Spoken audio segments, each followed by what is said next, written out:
morning, my dear students. You are most welcome in my chemistry online classes. Guys, अब तक अपन ने halo alkanes और hello arenes के physical properties देख लिए थे। आज हम लोग देखने वाले हैं हेलो एल्केन्स और हेलो एरिन्स के केमिकल प्रॉपर्टीज, मतलब हेलो एल्केन्स और हेलो एरिन्स के रासायनिक गुण, जहां पर हम लोग पहले हेलो एल्केन्स के केमिकल प्रॉपर्टीज देखेंगे और इसके बाद में हम लोग हेलो एरिन्स के केमिकल प्रॉपर्टीज देखेंगे। तो गाइस चलिए आज हम लोग पढ़ते हैं chemical properties of halo alkane, मतलब हेलो एल्केन के रासायनिक गुण या फिर हेलो एल्केन की रासायनिक अभिक्रियाएं। हेलो एल्केन्स मुख्य रूप से 4 प्रकार की रासायनिक अभिक्रियाएं प्रदर्शित करता है। सबसे पहले अपन देखने वाले हैं नाभिक स्नेही प्रतिस्थापन अभिक्रिया, जिसको अपन न्यूक्लियोफाइल सब्स्टिट्यूशन रिएक्शंस भी बोल सकते हैं। इसके बाद में अपन देखेंगे विलोपन अभिक्रिया, जिसको हम लोग एलिमिनेशन रिएक्शंस भी बोल सकते हैं। इसके बाद में अपन देखेंगे धातुओं के साथ विथ मेटल, और लास्ट में अपन देखेंगे अपचयन अभिक्रिया, मतलब रिडक्शन रिएक्शन। तो इस तरह से अपन हेलो एल्केन की कितनी टोटल 4 प्रकार की रासायनिक अभिक्रियाएं देखेंगे।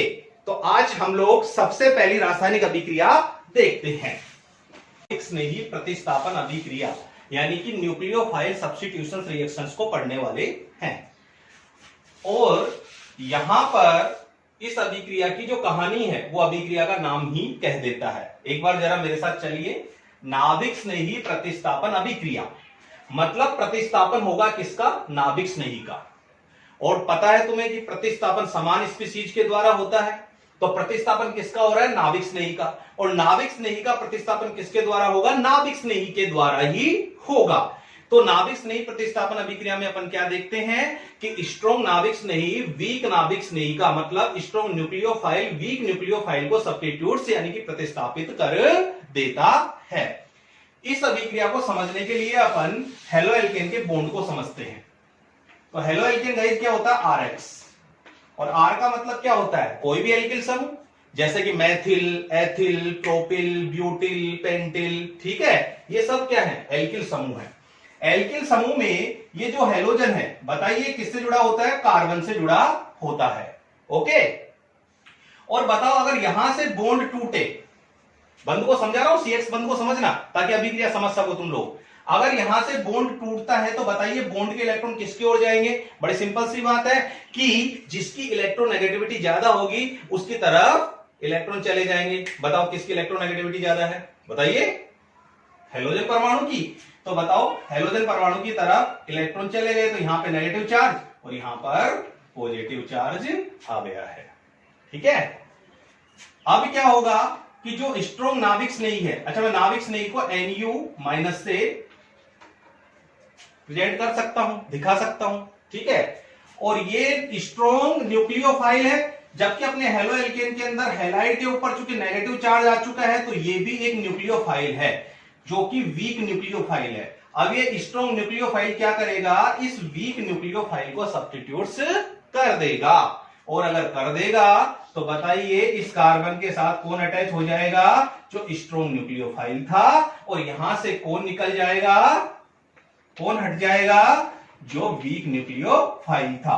और इस तरह से ये हमारे पास फाइनल प्रोडक्ट प्राप्त हो जाएगा और हमारी नाभिक स्नेही प्रतिस्थापन अभिक्रिया कंप्लीट हो जाएगी। तो नाभिक स्नेही प्रतिस्थापन अभिक्रिया में क्या हुआ कि स्ट्रॉन्ग न्यूक्लियोफाइल ने वीक न्यूक्लियोफाइल जो कि एक हैलाइड है उसका सब्स्टिट्यूशन किया है, और सब्स्टिट्यूशन करने पर हमें मेन प्रोडक्ट प्राप्त हुआ है। और गाइस यही अभिक्रिया होने वाली है, तो ध्यान देना, ठीक है। अच्छा, ये जो नाभिक स्नेही प्रतिस्थापन अभिक्रिया है गाइस, ये 2 प्रकार की होती है, एक SN1 और दूसरी SN2। पहली कौन सी? SN1 और दूसरी SN2। तो SN1 क्या है यहां पर और SN2 क्या है, और ये कैसे नाभिक स्नेही प्रतिस्थापन अभिक्रियाओं के प्रकार हैं, इसको समझते हैं। तो आइए, सबसे पहले हम लोग नाभिक स्नेही प्रतिस्थापन अभिक्रिया का कौन सा प्रकार समझेंगे? SN1। SN1 ठीक है। और SN1 को हिंदी में कहते हैं एका अणुक, एक अणुक, एकाणुक नाभिक स्नेही प्रतिस्थापन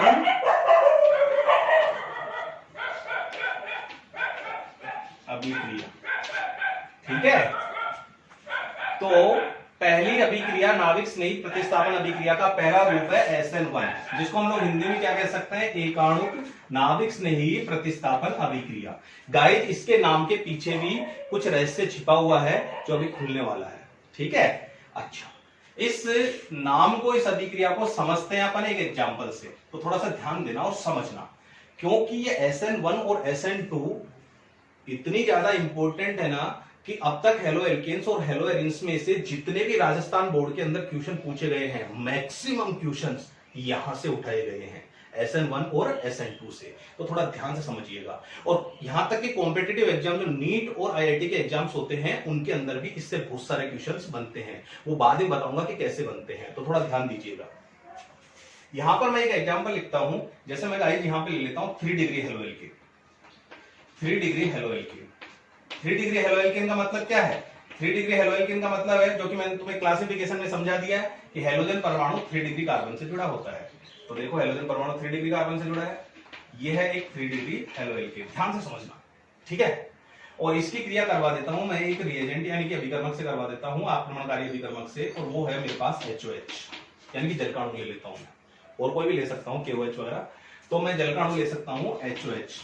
ठीक है, अब गाइस मुझे एक बात बताइए, तुम्हें पता है कि ये CX बंद है, वो अगर यहां से टूटेगा तो बंद के इलेक्ट्रॉन क्लोरीन की ओर चले जाएंगे। ठीक है, क्योंकि इलेक्ट्रोनेगेटिविटी ज्यादा है, तो यहां पर नेगेटिव चार्ज और यहां पर पॉजिटिव चार्ज। इसी प्रकार से अगर यहां से HOH के बीच का बॉन्ड टूटेगा तो बताइए बॉन्ड के इलेक्ट्रॉन किसकी ओर चले जाएंगे, OH माइनस की ओर, तो यहां पर नेगेटिव चार्ज और यहां पर पॉजिटिव चार्ज। ठीक है, इस अभिकर्मक के अंदर देखो OH माइनस, जो कि एक नाभिक नहीं है, न्यूक्लियोफाइल है, और इसके अंदर देखो Cl माइनस, जो कि एक न्यूक्लियोफाइल है, नाभिक नहीं है।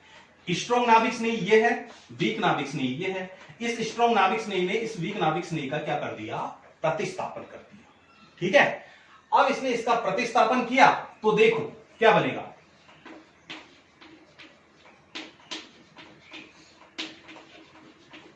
OH ने Cl को हटा दिया तो यहां पे कौन अटैच हो गया, OH, और यहां से जो Cl निकला है वो इस H प्लस से अटैच हो जाएगा और क्या बन जाएगा, HCl। तो मेन प्रोडक्ट के रूप में तो देखो एल्कोहल बन गया, कौन सा एल्कोहल, 3 डिग्री एल्कोहल, और अदर प्रोडक्ट के रूप में हाइड्रोक्लोरिक एसिड बन गया। ठीक है, तो मैंने एक अभिक्रिया लिखी। अब सबसे पहले तो तुम डिसाइड करो कि ये नाभिक स्नेही प्रतिस्थापन अभिक्रिया है कि नहीं है। ठीक है, डिसाइड करते हैं। स्ट्रॉन्ग नाभिक स्नेही ने वीक नाभिक स्नेही को सब्स्टिट्यूट कर दिया, मतलब ये नाभिक स्नेही प्रतिस्थापन अभिक्रिया है। ठीक है, हम लोग नाभिक स्नेही प्रतिस्थापन अभिक्रिया का कौन सा रूप पढ़ रहे हैं, SN1। अब ये SN1 रूप क्यों है वो समझना। अगर गाइस मैं इस अभिक्रिया की बात करूं तो एक सिंपल अभिक्रिया मैंने लिखी है। अब मैं जरा इसकी क्रियाविधि पर तुम्हें लेकर चलता हूं, आइए, और इसकी क्रियाविधि को समझिए थोड़ा ध्यान से। देखो, ये जो अभिक्रिया है ना गाइस, ये एक नहीं बल्कि 2 स्टेप में पूरी होती है। कैसे होती है समझना। सबसे पहले तो ये HOH टूट जाता है। ठीक है, किसमें टूटेगा, सिंपल सी बात है, यहां से बॉन्ड के इलेक्ट्रॉन ऑक्सीजन की ओर जाएंगे, क्योंकि ऑक्सीजन की इलेक्ट्रोनेगेटिविटी हाइड्रोजन से ज्यादा है, तो यहां पे बन जाएगा H प्लस और OH माइनस। ठीक है, अब अभिक्रिया शुरू होती है पहली स्टेप फर्स्ट। ठीक है, स्टेप फर्स्ट में क्या होगा कि अपना 3 डिग्री हेलो एल्केन है,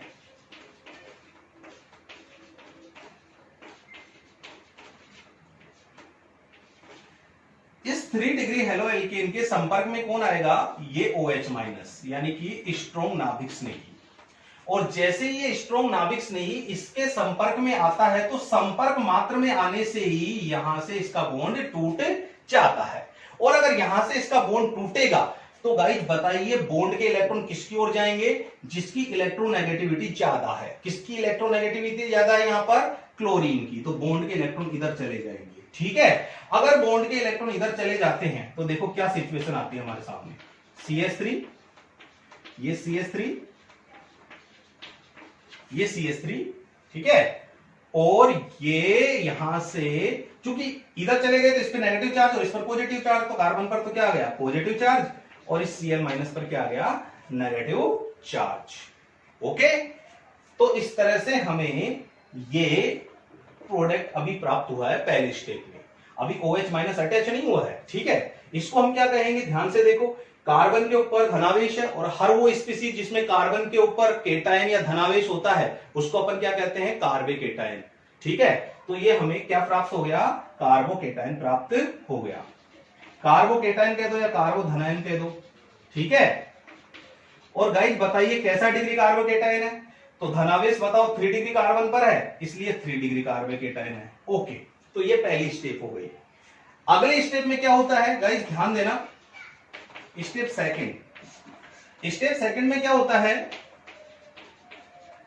कि ये जो कार्बोकेटायन बना है ये अगले स्टेप में भाग लेता है और इसके साथ जो अपना ये स्ट्रॉन्ग नाभिक स्नेही जो कि हाइड्रोक्साइड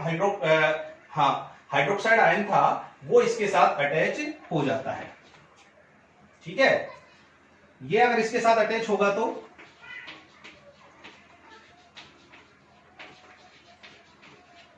ये बन जाएगा, ठीक है। और इसी को अपन क्या कहते हैं, बोलिए, इसी को अपन क्या कहते हैं, 3 डिग्री एल्कोहल। तो बताओ अपना मेन प्रोडक्ट 3 डिग्री एल्कोहल प्राप्त हो गया कि नहीं हो गया, और अभिक्रिया कंप्लीट हो गई। यहां से जो Cl माइनस निकलेगा वो इस H प्लस से क्रिया करके और HCl बना देगा, ठीक है। ओके, तो मैंने ये एक एग्जांपल दिया तुम्हें और इस एग्जांपल की क्रियाविधि समझाई और ये एग्जांपल 2 पदों में पूरा हुआ है, ठीक है। अब ध्यान देना गाइस और समझना, अब मैं जो मेन मुद्दे की बात बताने वाला हूं। यहां पर जो इसका पहला पद है, ये पहला पद होता है स्लो पद, यानी कि धीमा पद, ठीक है। और ये जो सेकंड पद होता है ये होता है फास्ट पद, यानी कि फास्ट स्टेप। और ये जो पहला स्टेप है जिसको अपन स्लो स्टेप कह रहे हैं वो गाइज इस अभिक्रिया के वेग का निर्धारण करता है। अभिक्रिया के वेग का निर्धारण कौन सा पद कर रहा है, पहला पद। ओके, तो पहला पद इसका वेग निर्धारक पद होता है। और गाइज मुझे एक बात और बता दो तुम लोग, ये जो पहला पद है इस पहले पद के अंदर बताओ कितने अणु अभिक्रिया में भाग ले रहे हैं पहले पद में, तो ले देकर एक ही अणु भाग ले रहा है ना, 3 डिग्री हेलोएल्किन या 3 डिग्री एल्किल हैलाइड, मात्र एक अणु भाग ले रहा है इस पद में। तो बताओ वेग का निर्धारण कितने अणु ने किया, एक अणु ने। इसी वजह से इस अभिक्रिया का वेग का निर्धारण एक अणु से होता है, इसी वजह से इस अभिक्रिया को एकाणुक अभिक्रिया का नाम दिया जाता है और SN1 अभिक्रिया की श्रेणी में आता है।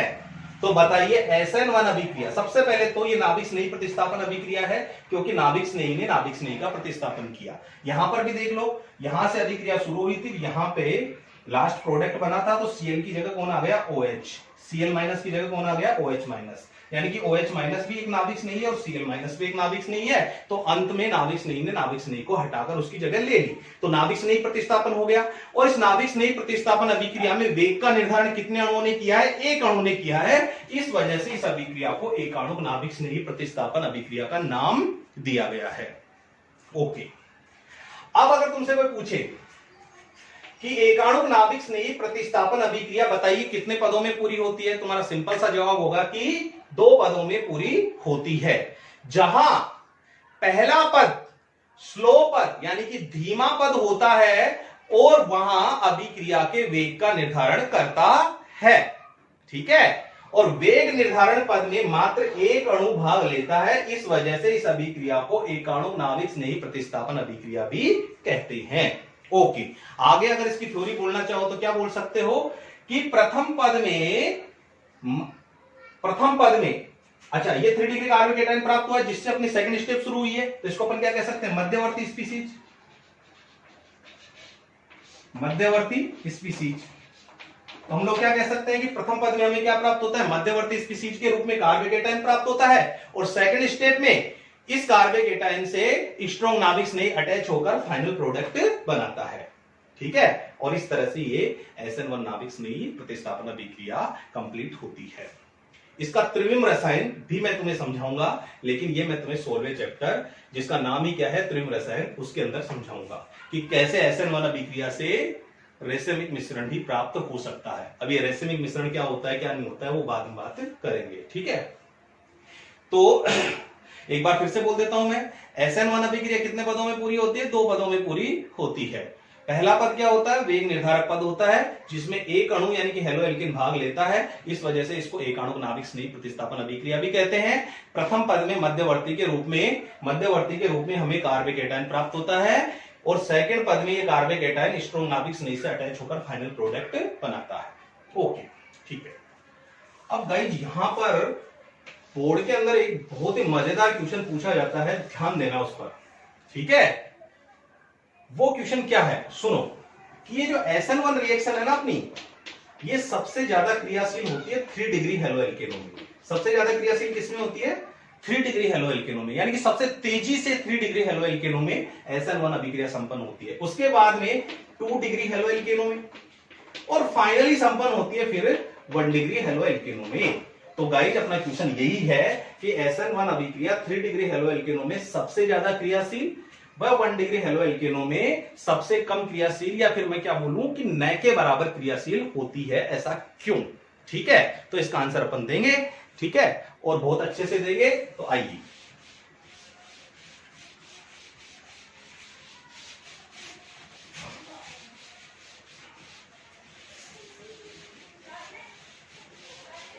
क्वेश्चन क्या बोला मैंने कि SN1 जो रिएक्शन है वो सबसे अधिक क्रियाशील होती है 3 डिग्री हेलो एल्केनों में, इसके बाद 2 डिग्री हेलो एल्केनों में, और सबसे कम क्रियाशील होती है 1 डिग्री हेलो एल्केनों में, ऐसा क्यों? ठीक है, तो इसको बहुत ही अच्छे तरीके से समझते हैं, ठीक है, समझिए और यकीन मानिए, थोड़ा सा ध्यान देकर पढ़ लीजिए, कभी जीवन में भूलोगे नहीं इसको। यहां से बहुत सारे क्वेश्चन बनते हैं, ठीक है, कॉम्पिटिटिव में भी बन जाते हैं, कैसे बनते हैं वो मैं बताऊंगा तुम्हें। अभी देखिए, जैसे कि मैंने यहाँ पे अभिक्रिया अभी तुम्हारे सामने 3 डिग्री हेलो एल्केन की लिखी थी, एक बार मैं फिर से उसको वैसे लिख देता हूं। मान लो कि अपने पास 3 डिग्री हेलो एल्केन है, ओके, ये 3 डिग्री हेलो एल्केन। मैं 2 डिग्री हेलो एल्केन की भी अभिक्रिया करवा सकता हूं, तो मैं 2 डिग्री हेलो एल्केन भी लिख देता हूं, CH3 CH CH3 और ये Cl, ये 2 डिग्री हेलो एल्केन है, ओके। और मैं 1 डिग्री हेलो एल्केन भी लिख देता हूं, CH3 Cl, ये 1 डिग्री हेलो एल्केन है। अब प्रश्न क्या है कि इसके अंदर SN1 सबसे ज्यादा क्रियाशील, इसके अंदर उससे कम क्रियाशील, और इसके अंदर न के बराबर क्रियाशील होती है, ऐसा क्यों? ठीक है, तो समझिए सारा ये जो क्लियर है ये पहली स्टेप में ही क्लियर हो जाएगा, यानी कि इस प्रश्न का आंसर हमें पहली स्टेप में मिल जाएगा। पहली स्टेप की बात करें तो OH माइनस संपर्क में आएगा, यहां पर भी OH माइनस आयन संपर्क में आएगा, और यहां पर भी OH माइनस आयन संपर्क में आएगा, ठीक है। OH माइनस आयन जैसे ही हेलो एल्केन के संपर्क में आता है तो क्या होता है, CH बंध टूटता है, तो यहां से ये C और Cl के बीच का बॉन्ड टूटेगा, बॉन्ड के इलेक्ट्रॉन इधर जाएंगे क्योंकि इलेक्ट्रोनेगेटिविटी क्लोरीन की ज्यादा है। तो बताइए इस पे नेगेटिव चार्ज और कार्बन पे क्या आने वाला है, पॉजिटिव चार्ज।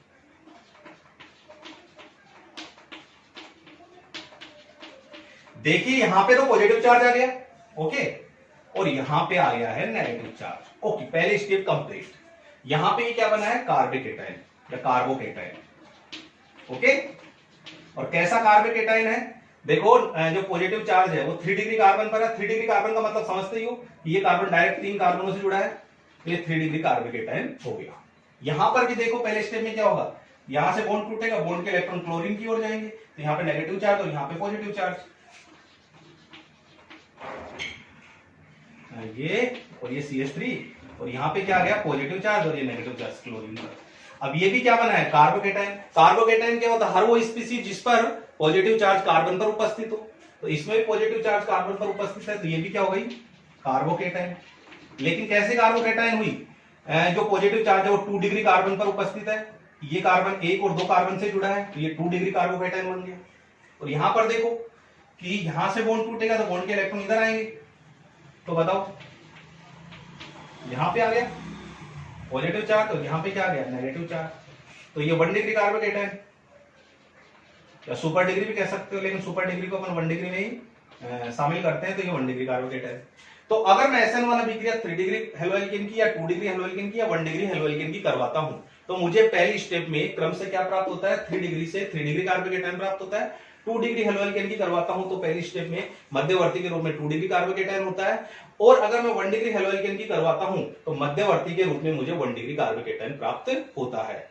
अब सेकंड स्टेप तो इसके बाद शुरू होने वाली है ना, तो गाइस यहीं पर डिसाइड कर लो 3 डिग्री कार्बोकेटायन, 2 डिग्री कार्बोकेटायन और 1 डिग्री कार्बोकेटायन में मोर स्टेबल कौन है, मतलब ज्यादा स्थायी कौन है।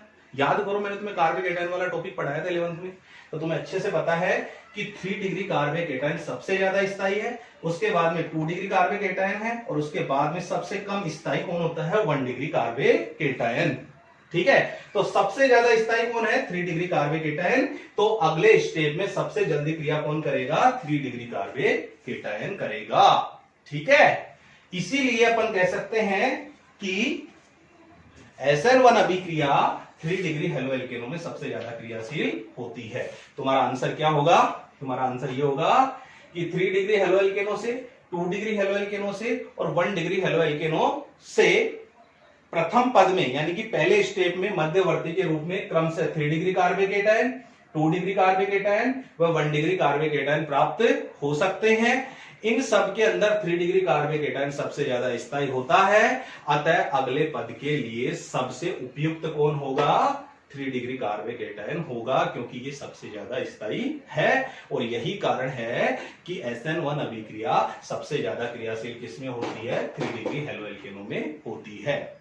ये तो गाइस इसकी तो ऐसी बात है कि ये तो बहुत कम आयनित होता है, यानी कि 1 डिग्री कार्बोकेटायन बनने की चांसेज ही पहली बात तो बहुत कम होते हैं, और अगर ये बनेगा ही नहीं तो अगली स्टेप भी काई की बनेगी। ठीक है ना, इसीलिए इसके अंदर तो न के बराबर क्रियाशील होता है। तो ये SN1 अभिक्रिया मैंने तुम्हें समझा दी।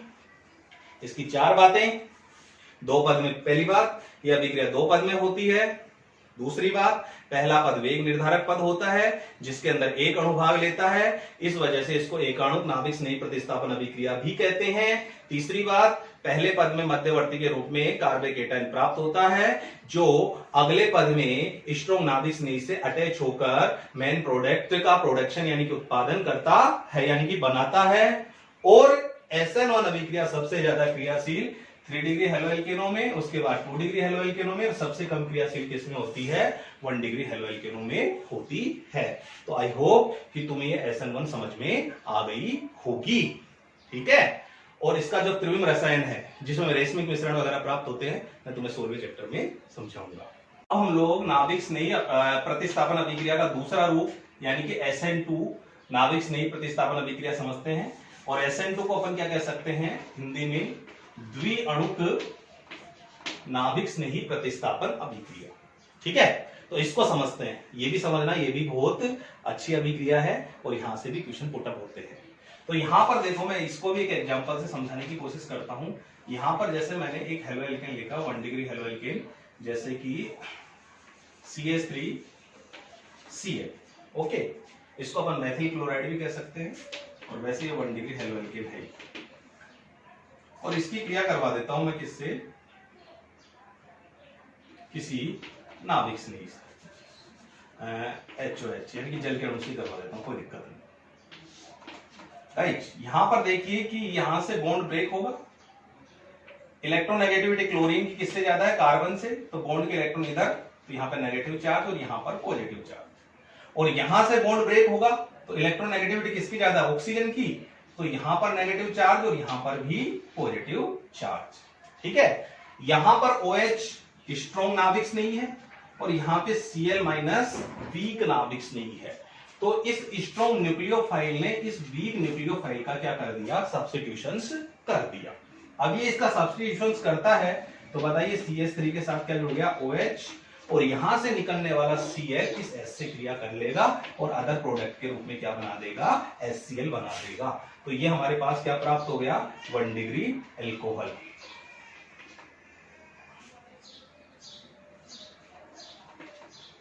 ठीक है, ओके।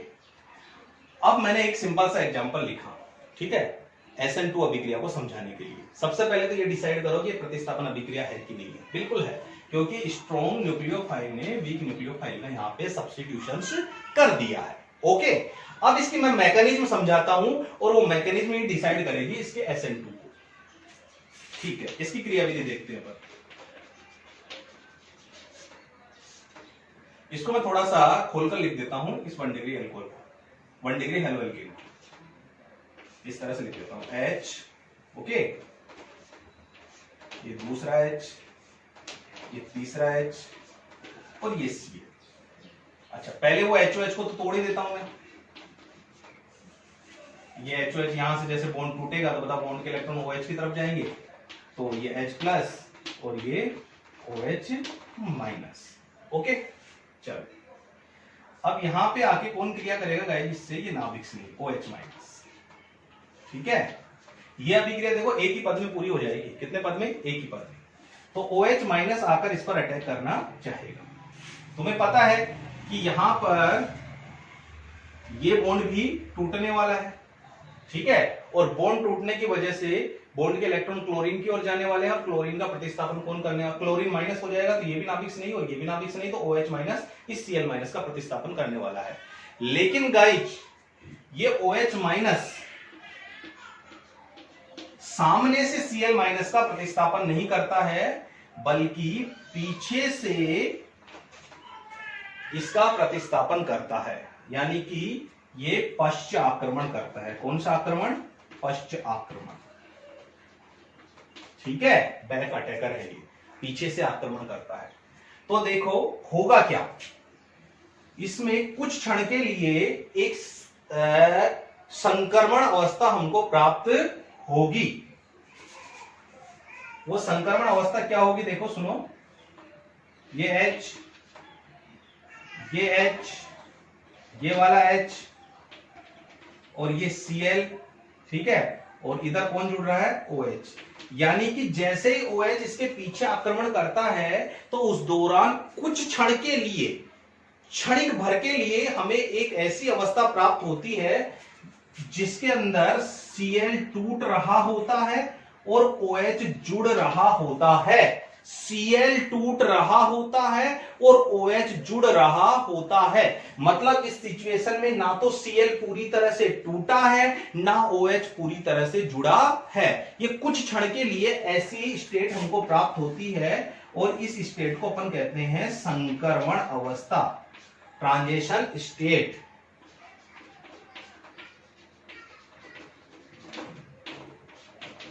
ठीक है, और कुछ ही क्षण बाद में पता है क्या होता है, ये Cl माइनस टूटकर अलग हो जाएगा, ये लो, ये Cl माइनस टूटकर अलग हो जाएगा और इस कार्बन के साथ ये H, ये H, ये H और ये पीछे से कौन जुड़ जाएगा? OH, यानी कि CH3OH मेन प्रोडक्ट बन गया, जहां ये Cl माइनस इस H प्लस से क्रिया करके फिर HCl बना लेगा और ये हमारा मेन प्रोडक्ट 1 डिग्री एल्कोहल हमें प्राप्त हो गया है। ठीक है, ये गाइस SN2 अभिक्रिया है। ध्यान देना, SN2 अभिक्रिया बताइए कितने पद में पूरी हुई? एक ही पद में पूरी हुई है, क्योंकि ये क्षणिक भर के लिए बनती है। ठीक है, तो SN1 अभिक्रिया जहां 2 पद में पूरी होती थी, वहां SN2 अभिक्रिया मात्र कितने पद में? एक पद में पूरी हुई। और बताओ इस पद के अंदर, क्योंकि एक ही पद है, तो यही पद क्या होगा? वेग निर्धारक पद होगा, और यही पद वेग निर्धारक पद होगा। तो इसके अंदर देखो कितने अणु भाग ले रहे हैं? एक तो देखो गाइस ये हेलो एल्किल, यानी कि एल्किल हैलाइड भाग ले रहा है, और ये नाभिक स्नेही भाग ले रहा है। ठीक है, तो बताओ इस अभिक्रिया के इस पद के अंदर कितने अणु एक साथ भाग लेते हैं? एक और एक 2। तो 2 अणु इस वेग निर्धारक पद में भाग लेते हैं, इस वजह से इसको द्विअणुक नाभिक स्नेही प्रतिस्थापन अभिक्रिया भी कहते हैं। ठीक है, ओके, तो कैसी अभिक्रिया हो गई? ये द्विअणुक नाभिक स्नेही प्रतिस्थापन अभिक्रिया हो गई। अब इसकी थ्योरी कैसे बोलोगे? SN2 अभिक्रिया एक पद में पूरी होती है, ठीक है, इस पद के अंदर एक पद में पूरी होती है, यही पद वेग निर्धारक पद होता है, और इस पद में हेलो एल्केन व नाभिक स्नेही यानी कि 2 अणु सक्रिय रूप से भाग लेते हैं। मतलब वेग का निर्धारण 2 अणुओं से होता है, इस वजह से इसको द्विअणुक नाभिक स्नेही प्रतिस्थापन अभिक्रिया भी कहते हैं। इस अभिक्रिया के अंदर कुछ क्षण के लिए हमें संक्रमण अवस्था प्राप्त होती है, जिसके अंदर वीक नाभिक स्नेही यानी कि Cl माइनस टूट रहा होता है और स्ट्रॉन्ग नाभिक स्नेही यानी कि OH माइनस अटैच हो रहा होता है। और इस क्षणिक अवस्था के तुरंत बाद ही हमें मेन प्रोडक्ट प्राप्त हो जाता है।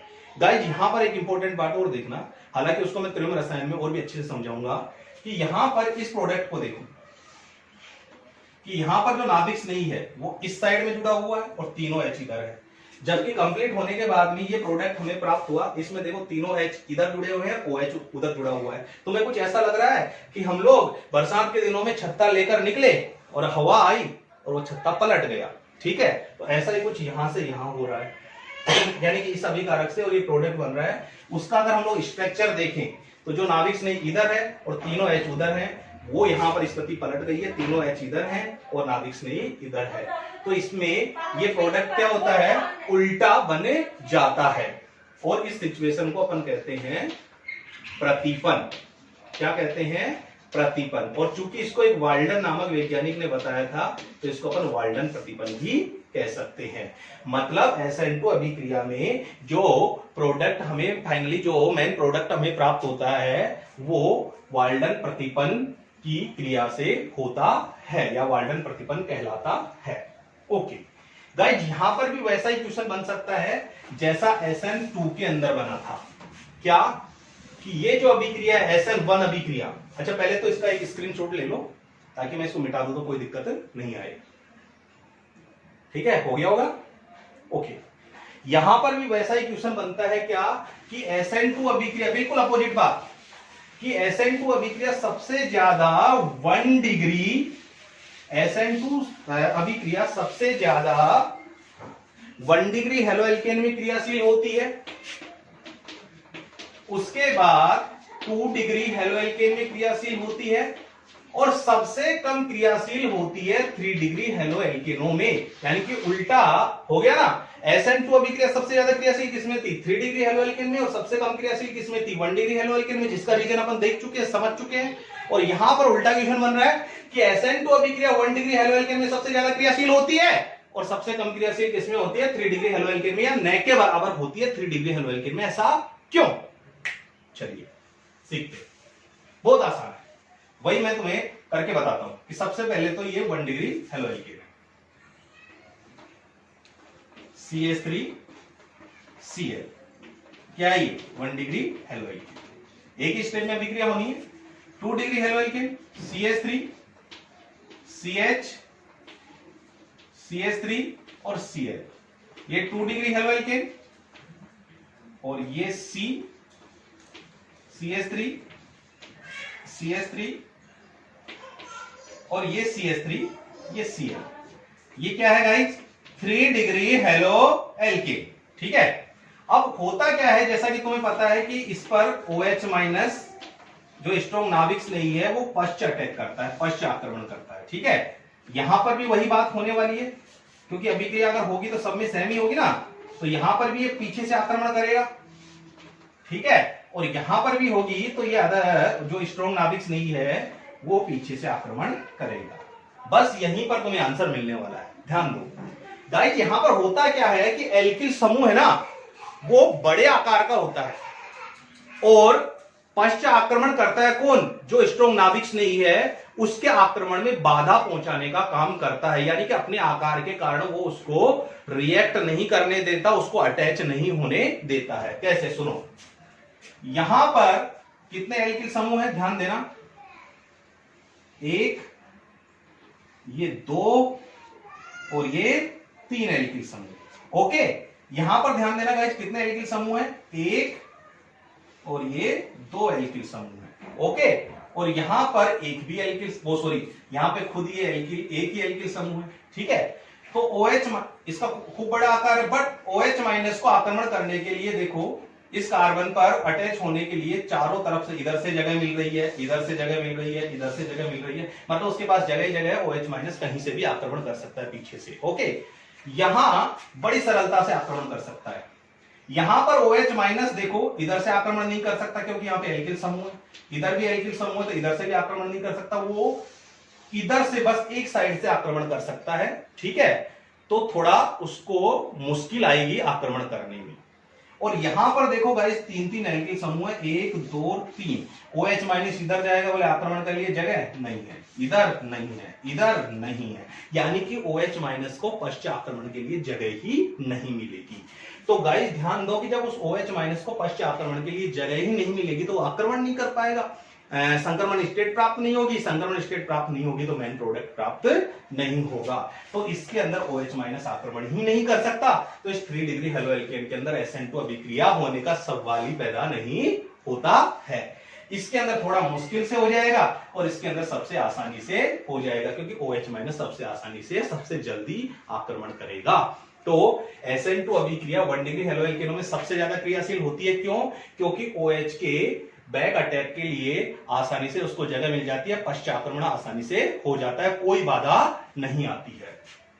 2 डिग्री हेलोएल्केन में SN2 अभिक्रिया थोड़ी 1 डिग्री हेलोएल्केन की अपेक्षा थोड़ी क्या होगी, कम क्रियाशील होगी, क्योंकि OH माइनस को 2 एल्किल समूहों के कारण आक्रमण करने में थोड़ी दिक्कत आएगी। जबकि 3 डिग्री हेलोएल्केनों के अंदर SN2 अभिक्रिया न के बराबर क्रियाशील होगी या फिर क्रियाशील ही नहीं होगी, क्योंकि तीनों बड़े एल्किल समूहों के कारण इसको आक्रमण करने में या इसका आक्रमण नहीं हो पाएगा। ठीक है, इसको हम लोग त्रिविम बाधा भी बोल सकते हैं, इनकी 3-3 की बाधा। ठीक है, और एल्किल समूहों की त्रिविम बाधा के कारण ही 3 डिग्री हेलोएल्केनों में SN2 अभिक्रिया नहीं पाई जाती है।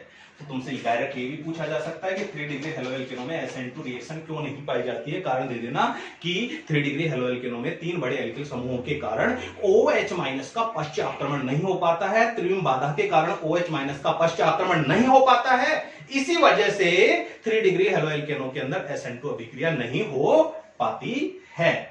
तो गाइज ये SN2 अभिक्रिया हो गई है।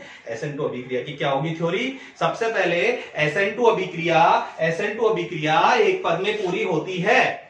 ठीक है, दूसरी बात SN2 अभिक्रिया एक पद में पूरी होती है और वही पद वेग निर्धारक होता है जिसमें 2 अणु, एक हेलोएल्केन और एक स्ट्रोंग नाभिक स्नेही, दोनों अणु भाग लेते हैं। इस वजह से इस अभिक्रिया को द्विअणुक नाभिक स्नेही प्रतिस्थापन अभिक्रिया कहते हैं। तीसरी बात, कुछ क्षण के लिए एक संक्रमण अवस्था प्राप्त होती है जिसमें वीक नाभिक स्नेही टूट रहा होता है और स्ट्रोंग नाभिक स्नेही जुड़ रहा होता है। चौथी बात, फाइनल प्रोडक्ट जो प्रारंभिक अभिकर्मक है उसका संरचना के आधार पर उल्टा प्राप्त होता है। तो इस सिचुएशन को अपन वाल्डन प्रतिपन्न भी कह सकते हैं। और अगली बात, पांचवी बात, कि SN2 अभिक्रिया सबसे ज्यादा क्रियाशील 1 डिग्री हेलोएल्केन में होती है और सबसे कम क्रियाशीलता इसकी 3 डिग्री हेलोएल्केन में होती है। क्यों होती है, रीजन तुम समझ ही चुके हो। आई होप तुम्हें हेलोएल्केनों की नाभिक स्नेही प्रतिस्थापन अभिक्रिया के दोनों रूप SN1 और SN2 समझ में आ चुके होंगे। अगले वीडियो में हम इनके अंतर को लेकर चर्चा करेंगे, साथ ही इनसे संबंधित दोनों प्रकार के क्वेश्चन यानी कि राजस्थान बोर्ड के और एक कॉम्पिटिटिव एग्जाम में कैसे क्वेश्चन आ सकते हैं उसको भी देखेंगे। ओके, थैंक यू गाइज, अच्छे से पढ़ाई करते रहना।